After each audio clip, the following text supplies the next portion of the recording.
Good evening, Lake Orion. I'm your host, Anthony Taormina. Ian Weatherspoon dished us somewhere. I don't know why. Well, I'm your host, and I am a Taormina.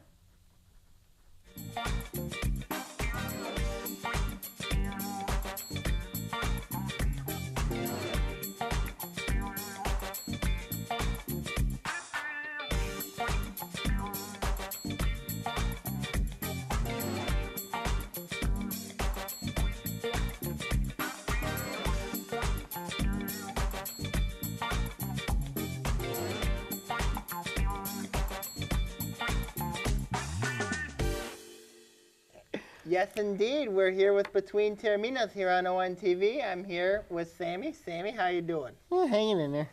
What in the heck are you doing? I don't know. I was doing like a scoreboard thing. Why are you doing a scoreboard? Between me and Bob Dowd. Troy Athens is already over with, Sam. Why are you picking on Bob? He put me on probation. Really? Yes. Well, I mean, bottom line is things happen, it happens, but the thing is you got to move on. You got to focus on the next week opponent. Anyways, let's recap Troy Athens briefly. That game started on Friday, ended on Saturday, went on a storm delay, down 7-0. Dragons came on fire, ended up torching Troy Athens, winning 35-22. Matt Krause, of course, he's having a huge year. I mean, he's had 410 yards in the first game against Clinton Township, Chippewa Valley. Then now he had 335 yards and 4 touchdowns. He's got about over 700 yards of total offense in the last 2 weeks, and that is just crazy. You know what I mean? It's like video game numbers. You basically see it. But are you concerned at all about that Coach Bell might not be spreading the wealth a little bit? I am, because you got to look at it here with the Dragons. You can't be one-dimensional when you look at the season. I mean, like with Lake Orion, there's no doubt that you got to develop a passing game, no doubt. I just think that right now this team's relying a lot on the run, especially when you have to play a team like Oxford. Especially when you have to play a team who likes to defend the pass. Oxford likes to defend the pass? Who's going to force you to throw, basically. That's going to be that's a huge problem for this team. And I think they got to develop a passing game a little bit more better. Were you impressed with in your mind, did the defense bounce back against Troy Athens compared to Chippewa Valley? Let me say no, because I'm going to say because of the this defense giving up way too many points. You know what I mean? I agree. They're giving up way too many points. They gave 7 points to Troy Athens. I know in the first touchdown they gave up, they had a chance on 2 plays, and yet they gave up a touchdown. The 2 guys that had a chance to make that play, and yet they missed it badly, and they gave up a touchdown there. And then the last play, they gave up the last defensive touchdown. It was just a pretty bad run sweep in for a touchdown. I think it was that, which is a bad read there. And then, of course, in the second touchdown they gave up, it's just like they gave the quarterback sneak for a touchdown, but that was just a play that was set up. I mean, it was a blown coverage by Dallas Cleary, and that ended up leading to a touchdown. Don't take responsibilities for, you know what I'm saying, don't. I'm just saying. But obviously, do you think the defense will bounce back? I think this week they will, because of the opponent in Troy. Troy, of course, very offensively challenged. But I think I want to see his defense make plays, especially turnovers. I mean, they haven't had a turnover yet in the last 2 games. 4th down conversions don't count. But I just think that when you look at this team, I think they're not the same team since Drew Casey went out. And of course, I think Jalen Wiggins is playing out of position. And I just think right now that this defense, and of course, Justin Cathers is missing in this lineup, and that's a huge difference with this team. Obviously, were you impressed with Troy Athens at all? Troy Athens, was this one of their better teams that they had? When I look at Troy Athens, they were 7-3 in 2011. Of course, that was one of their best teams they've had in a while. This year's team, we don't know, because they beat Macomb Las Cruz North last week. Who's not bad. Not a bad team, but they're 0-2. And of course, they lost to a good Orion team last week. Those surprising people that run that Missouri-style offense, where they'll spread out the wealth and then spread out the youth, and then Alex Muscat, their quarterback, who he can also run as well, and they got some good dynamic pieces. Does Lake Orion have to play better, knowing the storm on the horizon after this week's game? We're not disregarding the opponent in any way, but you look at the horizon, the storm. You've got Oxford, you got West Bloomfield, and you got Stony Creek. Does the Dragons have to play better? Yes, they Obviously, do. And I'm not counting Clarkston. Yes, they do, because you're going to see teams are going to take away the run. You know what I mean? They're going to take away Krause. They're going to try to take him away. And that's where you have to open up the passing game. This is a huge problem, I think, for Lake Orion right now, is they haven't been able to develop a very good passing attack. You know what I mean? Like, they have to develop that. Two guys in particular, I think, it's got to come out of their shadow a little bit, and that's Austin McGee and Nick Fox, because they're big targets. There's not a lot of people that can guard those two guys, and I think those two guys have got to be huge in games coming up, especially when they have to play a team like teams that are very good run defenses, like a Stony Creek, like an Oxford. They're both two very good run defenses. West Bloomfield, very athletic, very balanced. I mean, they cannot rely a lot on maybe two plays just to win you games. Obviously, let's look at this week's opponent, Troy. You said that Troy was offensively challenged, but it seems to be that they're a deceptive 0-2. They played Sterling Heights, Stevenson. They played West Bloomfield. Both of them on the road. What's your take about Troy and what this Troy team brings to the table? Troy's very young. I mean, they're I think they're road tired because they played 2 straight games. This team's better than people think, especially with But last week against West Bloomfield, they get 41 points, which was not the greatest. And then you got to look at when they play Sterling Heights team. Sterling Heights team's the 1-1 team right now. They got beat by Eisenhower in a low-scoring game. I mean, I just think that in the end, I think it's going to be. I just think when I look at Troy, defensively, they're not a bad defensive team, but they're just challenged offensively. Projections, what do you think? I'm going to say Lake Orion wins this by 5 touchdowns. 5? Yep. Wow. I'm going to say Lake Orion wins this game pretty handily. They're at home. It's they're excited to be at home. First home game of the year for this. Yeah, first home game. Up 3. I think Lake Orion's going to figure it out. I really do. I think that this will be a good test for the defense, but also a good test for the offense too. So I think Lake Orion's got to get rid of those plain white jerseys. I'm serious, because they look good in the 2012 jerseys. We'll be right back with Between Taorminas on ONTV. Enjoy farm fresh produce, baked goods, art, and more at the 2014 Lake Orion Farmers Market, sponsored by Crittenden Hospital. Walk, bike, or drive to the Orion Arts Center, located at 115 South Anderson Street. Parents can purchase products grown and made locally, while kids take part in fun activities like horseshoes and arts and crafts. Come early and come often, as vendors change from week to week as new crops come into season. The Lake Orion Farmers Market is held every Wednesday from 2 to 7 p.m. through October 22nd. For more information or to sign up as a vendor, visit downtownlakeorion.org.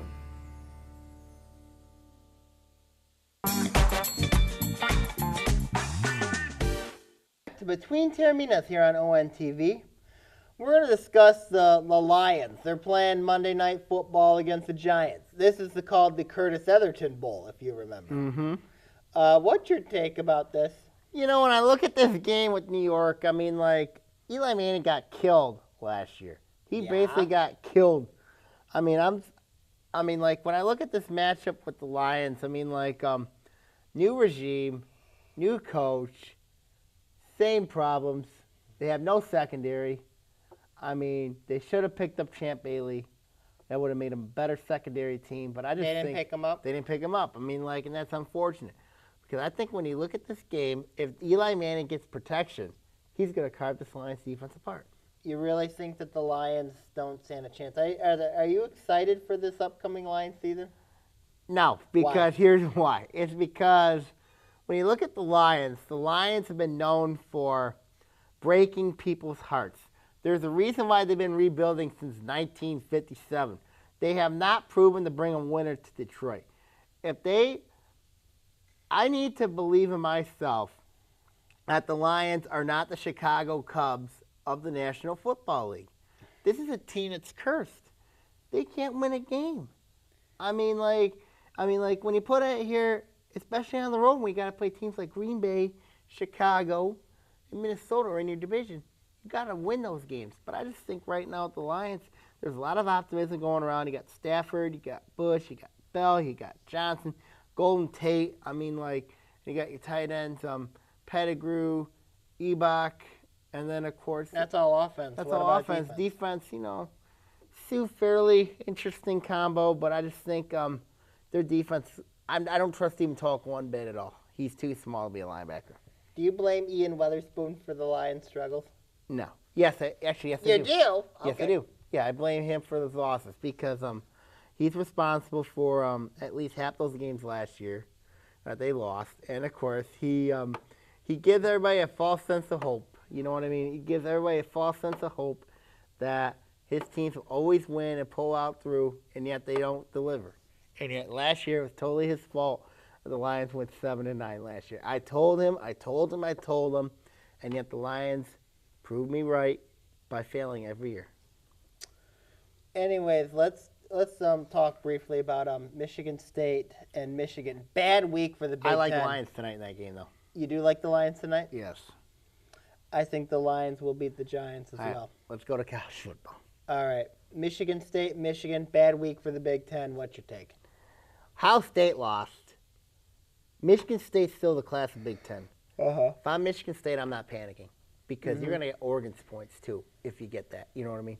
If Oregon and Michigan State were to face each other in the college football playoff, that ought to be interesting because I think right now when you look at it here, I'm not so on Florida State because Florida State's got a very tough schedule. They still got to play at North Carolina. They still got to play. They still got a tough schedule to play. Duke's not the toughest this year, but they still got a very difficult schedule. I think Florida State's going to have. I think Florida's going to be a problem for them also in the year, and also Miami's going to be a problem for them. I just think that they look so vulnerable against Oklahoma State that I think that Jameis Winston's probably the most overrated player in the country right now. So your take was Michigan State's not panicking, that Michigan State I should wouldn't not panic if you're Michigan State. I wouldn't panic, even though you lost to Oregon, you know what I mean? Even though they got crushed by Oregon, I was very surprised their defense gave up 28 unanswered points, and Oregon had a defense, for God's sakes. But with Michigan State, it's just like, if I'm them, I'm not panicking. Now, if I'm Michigan on the other side, I'm panicking because you just got shut out first time in 365 games by Notre Dame, 31-0. Devin Gardner looked bad. Defense looked bad. Secondary looked bad. A lot of people are calling for Brady Hoke's job. It wouldn't surprise me. I think that's not right to do that, but when you lose Brady Hoke's record against Michigan State and Ohio State, he's only won 2 games against both those teams. And there's a lot of pressure on Brady Hoke to perform this year. I just think that when you look at it, I think Dave Brandt's got a very tough choice, when it comes to Brady Hoke in his future. If he has an average season, it wouldn't be surprising if he gets fired, and they bring in a coach like Jim Harbaugh, you know what I mean, from San Francisco, because there's been reports that Jim Harbaugh has lost his team a little bit in the 49ers, a little bit. But, I mean, with Michigan, Brady Hoke is a Michigan guy. So, I mean, that's, it's one thing. So are you saying Michigan fans are losing confidence in Brady Hoke? I think they are because, this is a team that's had a lot of expectations in the Big Ten. Devin Gardner's been a huge disappointment. And also that Michigan has been I think they're flirting with disaster this year, especially because when in the Big Ten East, you got to deal with Michigan State, Ohio State, Penn State. Heck, even Maryland and Rutgers, I think, are even better right now. Now, the Big Ten had a disastrous week. Purdue lost to Central Michigan. Yep. Good win for Central. Yeah, they're the best team in the state of Michigan right now. But, I mean, you look at, Western Michigan tested Purdue. But you look at the Big Ten as a whole, does one team from the Big Ten even make the playoff? I think yes. I think that's Michigan State because I think Florida State's going to go down. I think Florida State's going to go down. I think Michigan State right now has the best chance of any of those teams. It's not. It's everybody says it's tough for the Big Ten right What about now. Ohio State losing to Virginia It's tough for Tech? Ohio State. Ohio State losing to Virginia Tech, that was shocking. They're not the same team without Braxton Miller. Nebraska's not as good as people think. They almost lost to McNeese State. I just think that right now Michigan State's got the best chance of anybody in the Big Ten to at least go to the college football playoff. Even though they lost to Oregon, I still think they have a good shot because they got a good quarterback, Connor Cook. They got a good line. Their defense, they got humbled last week. This is a good thing that happened to them. Remember last year when they lost to Notre Dame? They ended up winning the Big Ten and going to the Rose Bowl. Do you think that Michigan losing to Notre Dame is a good thing or a bad thing? I think it's a bad thing because Why? Notre Dame was a rivalry game. It's going bye next year. And you were just basically humiliated on national television. That's humiliating enough. Michigan State at least put up a fight for at least 2.5 quarters. Michigan put up no fight. Well, I guess then that concludes our talk with college football. We'll return to Between Taorminas on ONTV.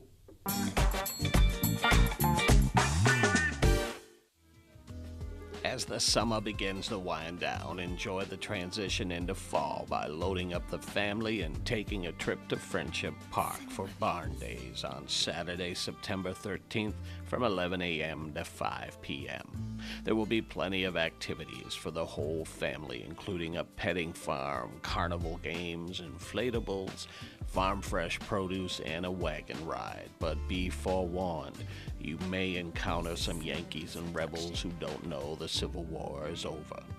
The cost is $5 per vehicle, and proceeds help fund Orion Township's concerts and other events throughout the year. For more information, you can call 248-391-0304, extension 305, or visit oriontownship.org.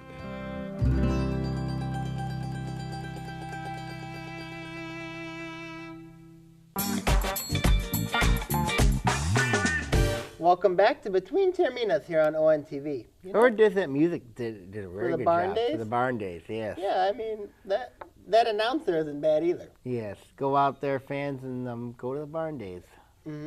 Definitely. I mean, I hear that's going to be a great event, so it's definitely worth recommending. Kids like Orioners, I encourage you to go to that. It's a fun event, and it's for a good cause. Anyways, let's talk about the Tigers. Last check, 8-2 on the Royals. Well, they need this series bad because I agree there. when you look at the Tigers, this is a team that's been a disappointment. This has been a team that's struggled. This is a team, Kansas City, of course, they have a strong bullpen. I'm pretty sure they're going to get tested today. When you look at the Tigers, they need this series in the worst way possible because when you look at the AL Central, of course, you got Seattle there. And the Tigers did this to themselves. Don't think that any other team that picked them up or grabbed them, got them in the right frame of mind. The Tigers did this themselves. And they got no one to blame but themselves. They don't make the playoffs. As much 8-2? Okay. still very, very impressive. Hopefully the Tigers can hang on and win this game. If they can, then that'll be awesome. If not, then, but in a sense, you are right. They do have no one to blame but themselves for this streak. I would say that the Tigers, I want to believe the Tigers are going to win the Central, and I do believe the Tigers are going to win the Central. But obviously they're making it hard on themselves. They lost the series to San Francisco, which shouldn't help. But I do think that the Tigers will.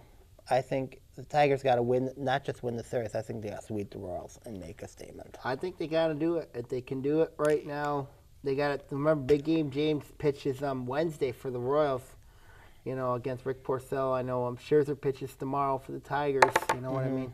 So that'll be an interesting series against Jason Vargas. So that'll be an interesting series.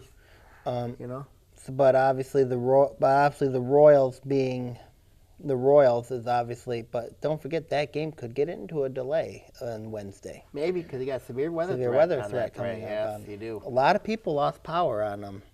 Yes. Wednesday and or on it's Friday. Possible it could happen again because the storm's coming in maybe in the area. It could be a dangerous day here Wednesday. We'll have to see about that. But nonetheless, you think Tigers are going to bounce back in this and take the Central, or are they going to lose it? I think they're a wild card team. I think Kansas City's going to take the Central. Where is that thing been at? That's a good panic meter. Ian Weatherspoon is to blame for this. Yes, he is. So you're blaming Ian, aren't you? Yes, if that Ian Weatherspoon's not here, please hit that panic button meter again because Ian's not here.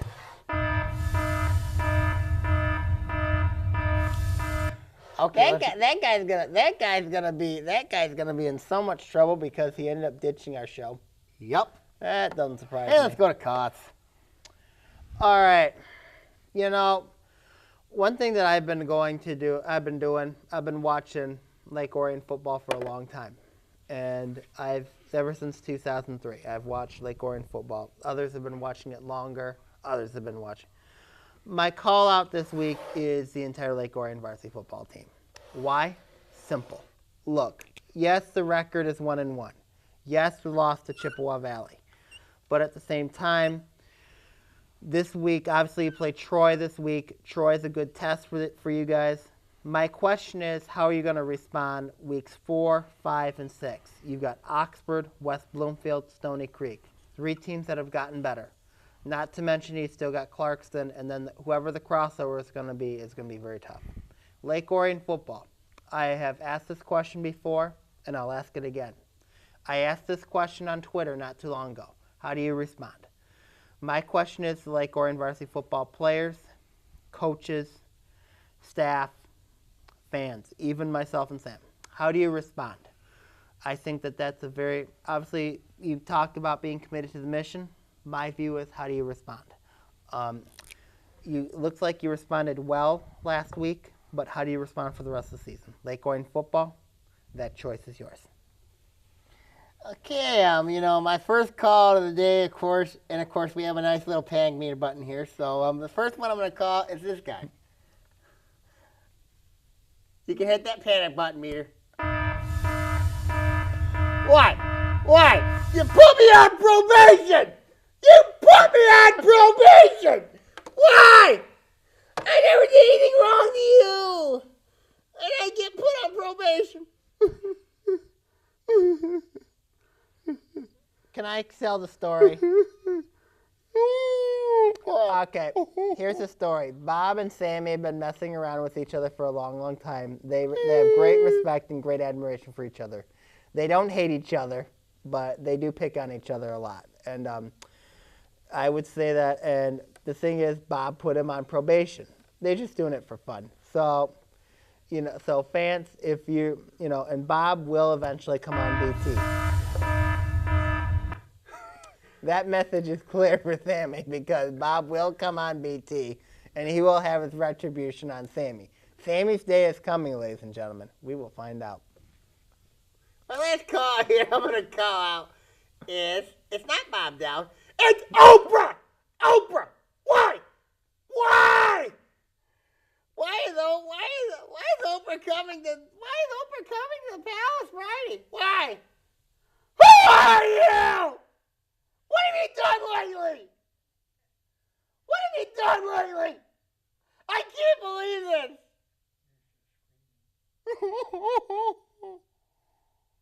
So much for Oprah. Oprah should fear me. Oprah fears me. Oprah! Hey, Oprah! Fear me! I'm better than Oprah. Are you serious?